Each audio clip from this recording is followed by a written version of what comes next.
Hello, আসসালামু আলাইকুম বন্ধুরা, চলে এসেছি নতুন রেসিপি নিয়ে। তো আজকে আমি করে দেখাবো ভোলা মাছের ঝাল অথবা ভোলা মাছের দো পেঁয়াজা, যাই বলি না কেন। তো এখানে আমি ভোলা মাছ নিয়ে নিয়েছি, কেটে বেছে ধুয়ে পানি ঝরিয়ে একদম পরিষ্কার করে নিয়েছি।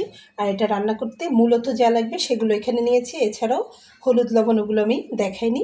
তো এখানে আমি বাটা মশলাই করছি। বাটা মশলা বলতে বাটা মশলা শিলপাটাতে বেটে, কোনো ব্লেন্ডারে ব্লেন্ড করা না। তো আমি এখানে ধনিয়া এবং জিরা নিয়ে একসঙ্গে বেটে নিয়েছি। আর এখানে আমি নিয়ে নিয়েছি শুকনো মরিচ, এখানে সামান্য কালো জিরা, আর এখানে পেঁয়াজ কুচি করে নিয়েছি এবং একটি আলুটা কেউ চাইলে না দিলেও সমস্যা নেই, কিন্তু দিলে ভালো লাগবে। তো এই যে আমি একবারে সবগুলো দেখিয়ে দিলাম। আশা করছি রেসিপিটি খুবই ভালো লাগবে, ছোট বড় সবার কাছে খুবই লোভনীয়। মাছটি কিন্তু দারুণ মিষ্টি খেতে, বরিশালের ভোলা মাছ। এই যে দেখুন। তো প্রথমে আমি মাছটিকে ভেজে নেব। ভেজে নেওয়ার জন্যে এখানে আমি মাছটাতে লবণ এবং হলুদ মাখিয়ে নেব। দিয়ে নিলাম লবণ, দিয়ে নিলাম হলুদ,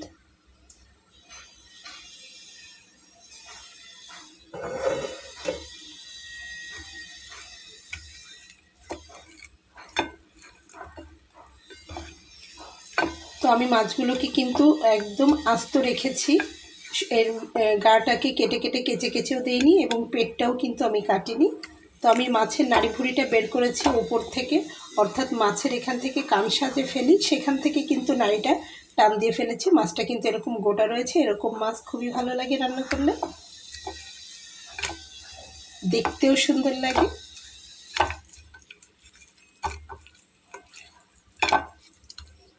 আর সবচেয়ে মজার ব্যাপার, আমার মাছগুলো আজকে একদম তাজা ছিল। বাজারে গিয়ে দেখেই পছন্দ হয়ে গেছে, তো কিনে নিয়ে আসছি। দেখুন মাছগুলো যে তাজা ছিল সেটা কিন্তু দেখেই বোঝা যাচ্ছে। তো বন্ধুরা, আমি এখন চুলাতে একটা ফ্রাই প্যান দিয়ে নেব। তো দেখুন আমি এখানে একটা ফ্রাই প্যান অলরেডি দিয়ে নিয়েছি। তো এটা গরম হবে, তারপর আমি এটাতে তেল দিব। তোমার তেলটা গরম হয়ে গেছে, আমি এখন মাছগুলোকে একে একে দিয়ে নেব।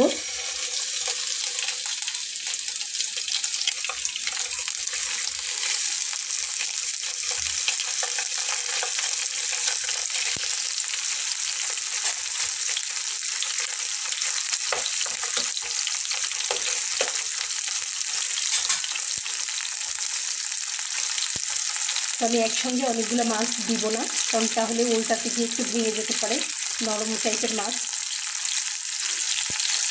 সেজন্য একটু ফাঁকা ফাঁকা করে দিয়ে কম কম দিয়ে আমি ভেজে নেব।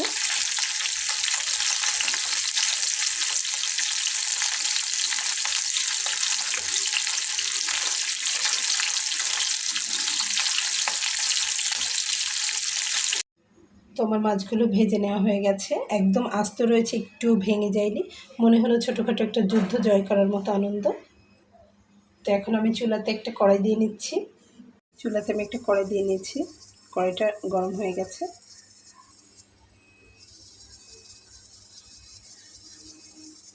তো তাতে আমি এখন তেল দিয়ে নেব, আমার যতটুকু তেল লাগবে।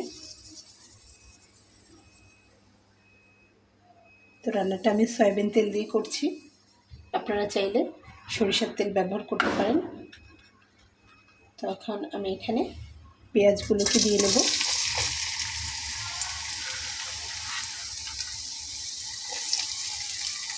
তো আমার এখানে 4টা পেঁয়াজ রয়েছে, আমি একটু মোটা করে কুচি কুচি করেছি, খুব বেশি দেরি দেরি করিনি।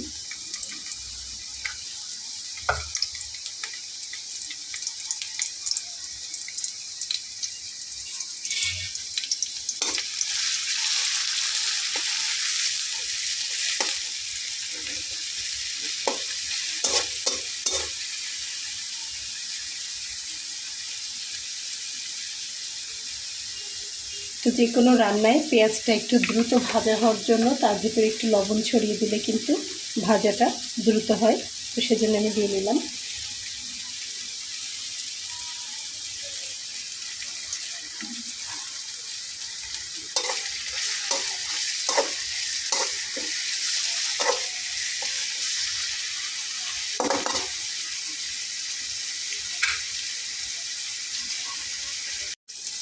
আমার পেঁয়াজটা কিন্তু একটু সামান্য লাল হয়ে আসছে। তো এখন আমি এর ভেতরে আলুগুলো দিয়ে নেবো। তবে পেঁয়াজটাকে আমি একটু সাইডে করে নিয়ে রেখে দেবো, তারপরে আমি আলুটা দেবো।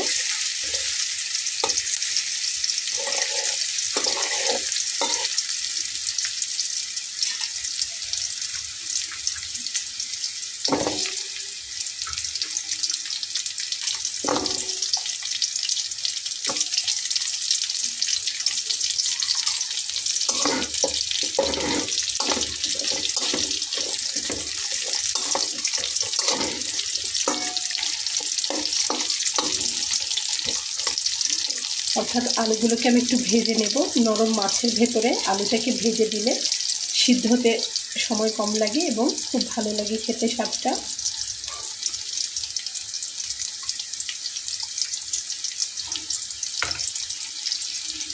তো আমি আলুর উপরে আরও একটু লবণ ছড়িয়ে দিচ্ছি এবং সামান্য একটু হলুদও ছড়িয়ে দেবো।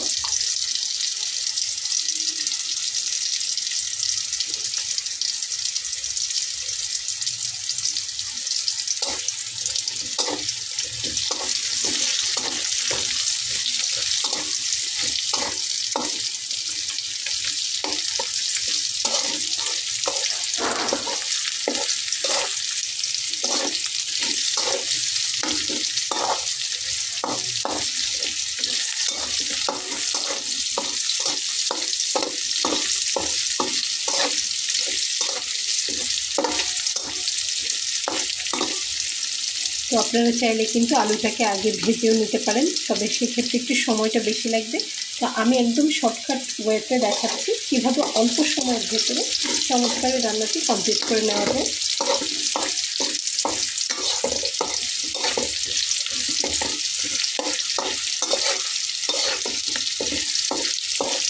তবে আপনারা যারা অনেক বেশি পরিমাণে আলু দেবেন তারা কিন্তু অবশ্যই আলাদাভাবে ভেজে নেবেন।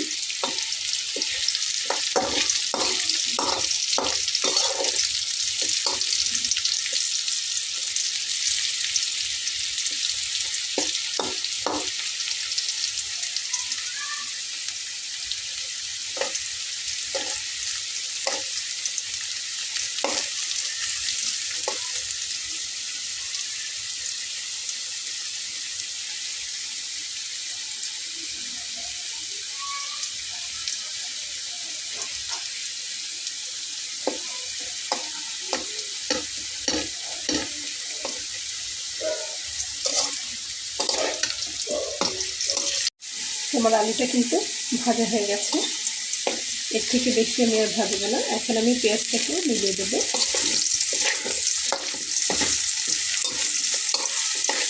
এর থেকে বেশি করতে গেলে পুড়ে যাবে।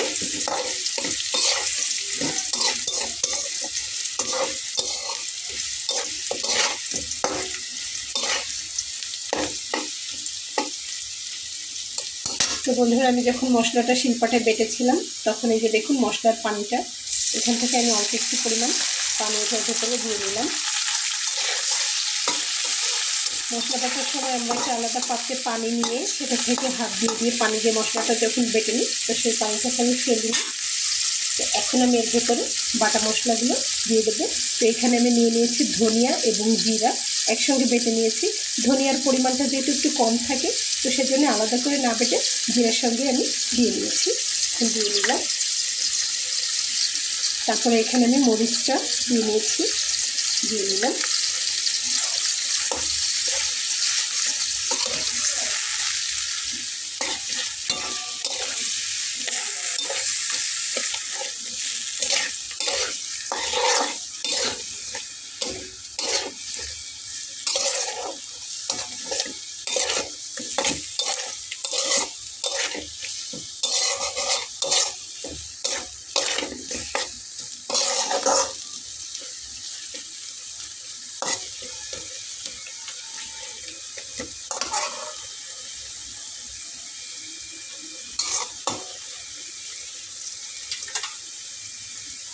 তো দেখুন এখন আমি এর ভেতরে 1 চিমটি পরিমাণ কালো জিরা দেবো। তো অনেকে হয়তো ভাবছেন কালো জিরাটা কেন তেলের উপরে দিলাম না। কালো জিরাটা দিব শুধু সুগন্ধর জন্য, তেলের উপরে না দিলেও চলবে। দেওয়া হয়ে গেল। তেলের উপরে দিলে তো অনেক সময় পুড়েও যায়, তো আমার তো পোড়ার দরকার নেই।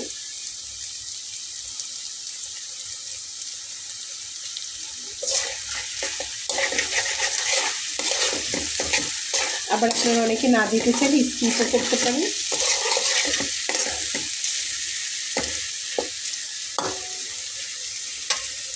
তো এখন আমি এটাতে আরেকটু পরিমাণ পানি দিব, শুধুমাত্র কষানোর জন্য। দিয়ে আমি এটাতে লবণ এবং হলুদ অ্যাড করব। তো লবণ যেহেতু আমি আলুগুলো ভেজে নেওয়ার সময় দিয়েছি, সেজন্য আমি এখানে সামান্য লবণ দিচ্ছি, যাতে করে লবণটা বেশি না হয়ে যায়। এবং দিয়ে নিচ্ছি হলুদ।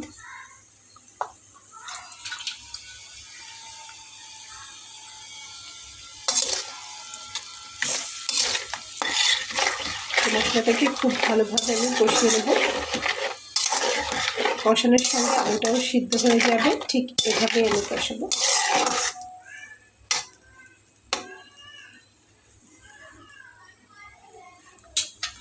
তো দেখুন আমি এটাকে একটু ঢেকে দিয়ে কষিয়ে নেব।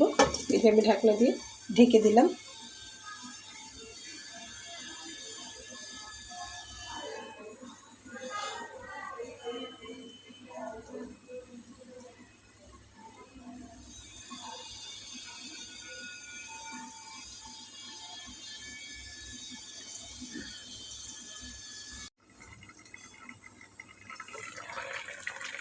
তো দেখুন আমার কিন্তু কষানোর সাথে সাথে ওই পানি দিয়ে আলুটাও সিদ্ধ হয়ে গেছে। আলুটা কেমন সিদ্ধ হয়েছে আমি একটু আপনাদেরকে খুন্তি দিয়ে কাট করে দেখিয়ে দিচ্ছি। এই যে দেখুন একদম সিদ্ধ হয়ে গেছে। তো আমি এখানে কিন্তু আর কোনো বাড়তি পানি দিব না। এই ঝোলের ভেতরে আমি এখন মাছগুলোকে একে একে দিয়ে নেব।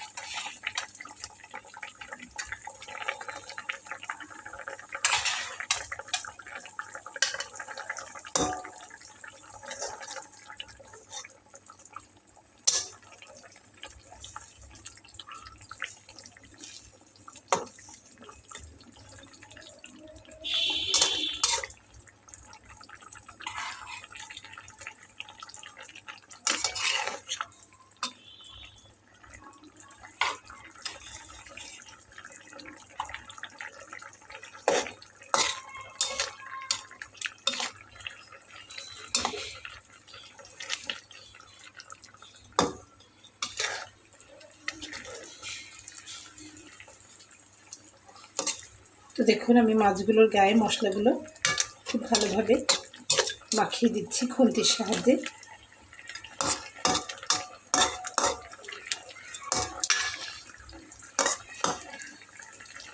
এবং এইগুলোকে আমি আরও একটু ঢেকে দিয়ে 10 থেকে 15 মিনিটের জন্য রান্না করে নেব।